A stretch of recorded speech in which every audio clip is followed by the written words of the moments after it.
This video is probably going to anger people one way or the other, as it is neither pro nor anti-Trump. It is simply fact-driven, that's all it is. All the information I am about to discuss is free online. You can easily find it. However, I have enclosed it in the description of this video, so you can check it out for yourselves very easily. And with that being said, let's get on with the subject of today's video, shall we?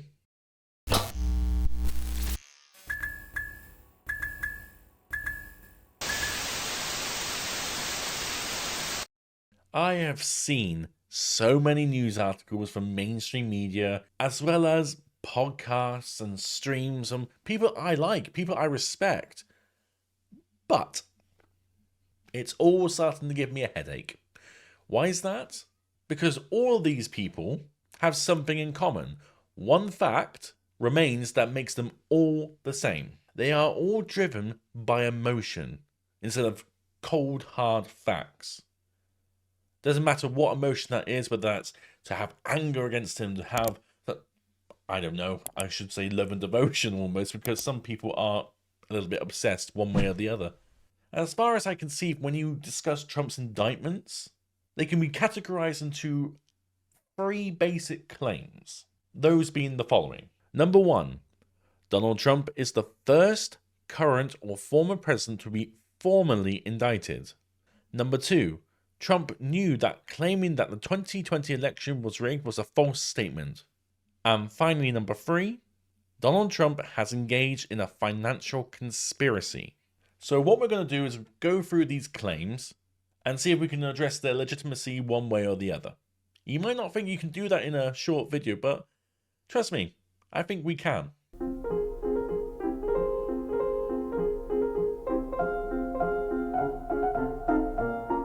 From an official rubber stamp standpoint, yeah, okay. He is definitely the first to be formally indicted, but there is more to the story than just that. There was another president who was hours away from being formally indicted as a sitting president. Not former, sitting, as in current. Let me try to give you a clue, and I'll do my best impression here. I did not have sexual relations with that woman. Oh god, that's just embarrassing. President Clinton was impeached on two grounds, those being perjury and obstruction of justice in December of 1998. What is interesting is the attitude surrounding Bill Clinton's 11th hour reprieve from prosecution. As I have stated, this is a non-biased video. I do not care for your personal political affiliation in 2023. That being said, if you are a Democrat today, please take what I'm about to say very seriously. At the time of Clinton's impeachment, the other two publicly elected chambers, namely the Senate and the Representatives, had Republican majorities, which means that yes, those that impeached him were Republican, but equally, those with influence to stop the proceedings going further, you know, those backroom deals that go on that we're not meant to know but we do know goes on, those were also Republican. The American center-right were the ones who were lenient on him.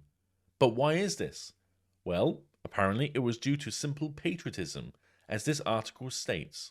Representative Robert L. Barr Jr., one of Clinton's harshest congressional critics, said he was ready to stop focusing on President Clinton's actions in the past and let the new administration begin the work, new administration meaning George Bush Jr., of returning respect to the presidency. Yet in 2023, with roles now reversed, those roles being a majority for the Democrats in the House of Representatives and having a sitting president who's a Democrat, they somehow cannot find that same patriotic feeling for the case of Trump. I wonder why that is. It's also equally fascinating to the fact that Bill Clinton was guilty. He admitted it. He stated it during his grand jury testimony on the 12th of August 1998. But they did involve inappropriate, intimate contact. These inappropriate encounters ended at my insistence in early 1997. I also had occasional telephone conversations with Mr. Lewinsky that included inappropriate sexual banter. Whereas President Trump has been officially indicted on 4 felony counts under 3 federal statutes against the United States. One of those charges being conspiracy to obstruct an official proceeding in the wake of the 2020 election, including around January 6 riots protests, which occurred while Congress was meeting to certify Joe Biden's "Let's go, Brandon" victory. Charges that Trump has pleaded not guilty to, and quite frankly can be proved without the need of an indictment or grand jury to say that he's not guilty. As many of his strongest critics over the years have stated, that he likes to use Twitter to make his points, sometimes to his detriment. But in the case of January 6, this happens to be to his benefit, as it states here. Because Trump asked for a call to remain peaceful and respect the law, he is not participating in conspiracy to obstruct an official proceeding. In fact, he is helping maintain the normal matters of government. Furthermore, Trump was addressing supporters when the January 6 events were beginning to occur. So, if the claims are true that he committed himself to this conspiracy, then the events would have happened after his speech, not during. The timeline is therefore off. As you can see on this live stream, the time is clearly visible, the actual time, and Donald Trump is still addressing his supporters. You cannot accuse a man of doing one thing when there's clear evidence of him doing something else at the same time.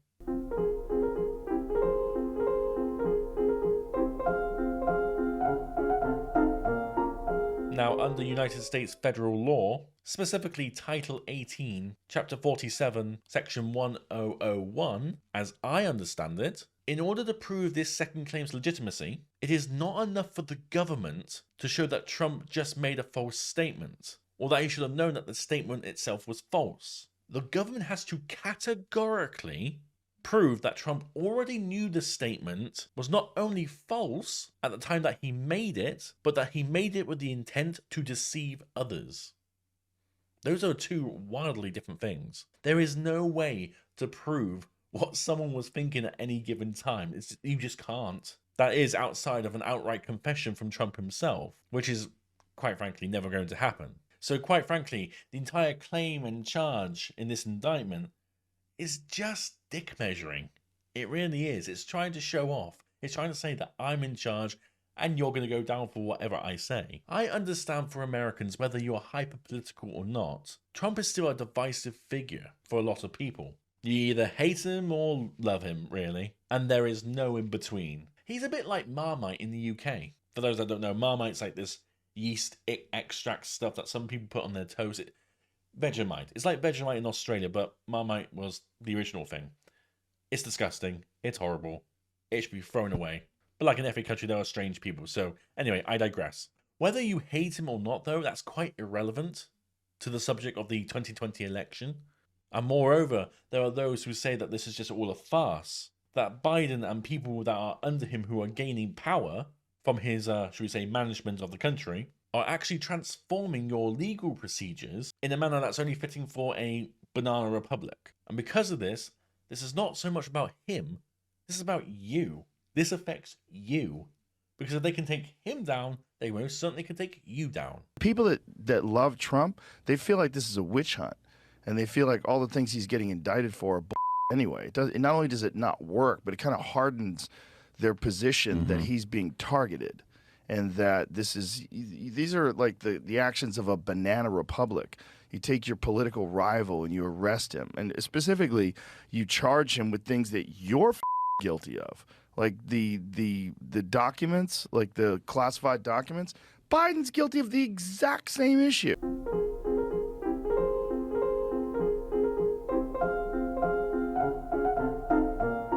Now, out of the other two claims, that there's like small pockets of evidence that people could try to blow up and say this is the reason, and okay, I get that. That might be something that's like, that's not great, but not really that bad. For this one's ridiculous. This one is beyond insane. If you were just someone who was on the fence about these things in America, if you read this claim and then you see the evidence that actually is going against him, you'd support Donald Trump in an instant. I'm neutral on this subject, but you probably would. So let me get into it. As we have established, one of the biggest parts of all of this is the intent. What was his intent behind certain activities? And what can you prove as intent more importantly? For this one, let's lay out the facts.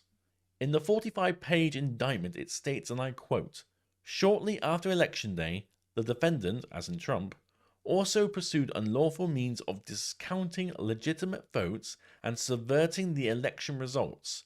In so doing, the defendant perpetrated 3 criminal conspiracies, one of which was a conspiracy to defraud the United States by using dishonesty, fraud, and deceit to impair, obstruct, and defeat the lawful federal government function, by which the results of the presidential election are collected, counted, and certified by the federal government in violation of United States Charter 18, Section 371. He is trying to charge Trump with a financially related crime in the context of an election.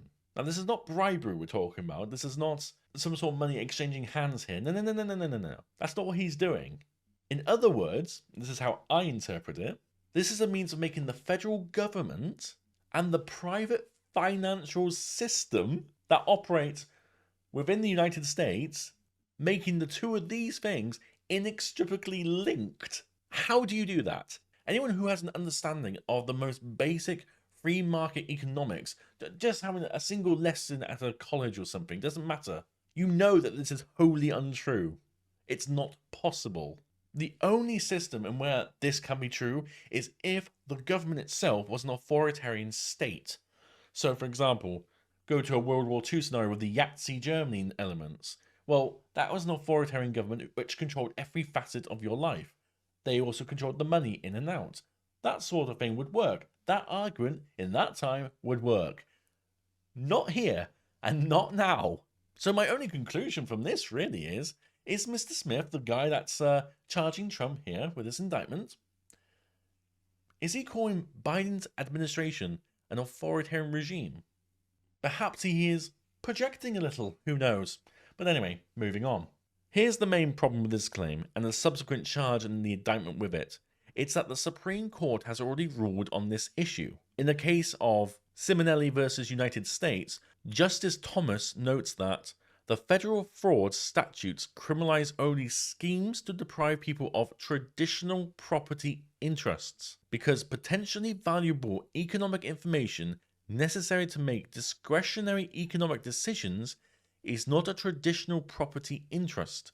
We now hold that the right to control theory is not a valid basis for liability under Section 1343. Furthermore, fraud statutes do not vest a general power in the federal government to enforce its view of integrity in broad swaths of state and local policy making. So Smith's claim that Trump has defrauded the United States by contesting a, quote, valid election, end quote, has made him now risking the anger of the Supreme Court, who have already made a decision on this sort of matter. Now, since I have found no claim in the indictment of anything that specifically states that Trump has defrauded people of money or property, the entire claim, the entire clause, or whatever you want to call it, in this indictment is ridiculous. It doesn't make sense. It is just there, almost like filler, to try to get him on something. Imagine being charged. Imagine you were out one night, someone tripped and fall in front of you and they died. It will be like someone charging you with murder, but not only charging you with murder, charging you with killing their entire family, along with taking all their money, doing endless things that you can possibly have been anywhere near, it's absolutely insane. Oh my god. It doesn't matter your political affiliation. I don't care about it. This is insane. This is worrying. Very worrying. It's worrying because he is such a huge figure. If you are able to take down huge figures, you can take down the little ones. Us. We're the important ones in all this. People need to watch out. People need to... Honestly, I think maybe at this point in time, you need to prepare. I don't know what to prepare for, what's going to happen, but something's going to happen. Something has to give way. Once in your history, you went into a civil war over issues that you cannot resolve through diplomatic means. You're heading that way again. What else can I say? But anyway, there we go. There's the 3 claims. Those are the main claims that I've categorized from everyone across the board what they say, what they think about this sort of subject. We've tackled these 3 claims with 3 facts, essentially, keeping opinion and emotion out of this, because it's not about that. It is about the truth. And that's all I care about. I hope that's all you care about as well. Trump has said things people don't like. He said things I don't like. I mean, when he attacked video games for being violent, that was just pathetically stupid. I mean, that's a small example, I know, but you get the idea. But to be fair, I am English and I don't really approve of what anything an American president says because they're usually wrong. Not that our political leaders are much better, but you get the point. But in terms of the law of the land, as in America, the United States America, I feel the only way Trump is actually going to be found guilty in any of these charges is by 2 scenarios. One, they just throw the book at him and they're so corrupt that they will basically do whatever they can to say, yes, he's guilty. Or 2, he has an incompetent legal team. That's really the only 2 ways. It could be a combination of both. That's entirely probable.